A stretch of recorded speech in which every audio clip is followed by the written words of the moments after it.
was not created for the wicked. It was engineered for the disobedient, for the thinkers, the ones who looked up and asked, why?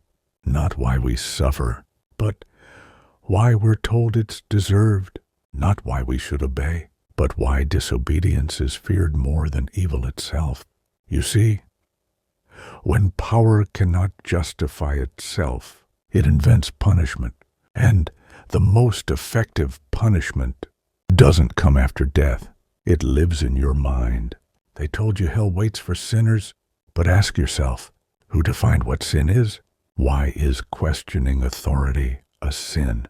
Why is thinking for yourself prideful? Why is silence considered divine and rebellion a curse? Because truth was never the point. Control was. They don't need you to be good. They need you to be quiet. And so they wrapped obedience in the language of faith and called it salvation.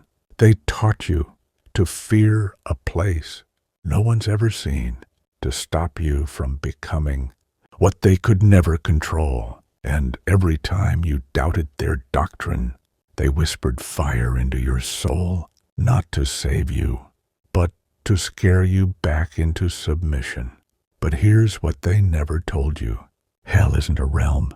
It's a tactic, a psychological leash wrapped in scripture and shame, passed down for generations so no one would ever question why the shepherd needed sheep in the first place. And what if the serpent in the garden was never the villain? What if knowledge was never the sin? What if thinking, truly thinking, was the original act of freedom? They fear those who wake up because the awakened do not bow. They break cycles. They dismantle lies. They don't burn in hell. They expose the truth that hell was built to hide. And the truth is this: hell was never a punishment for sin. It was the price of awareness, the cost of seeing the bars of the prison and daring to shake them. Because in a world ruled by silence, a single thought is a spark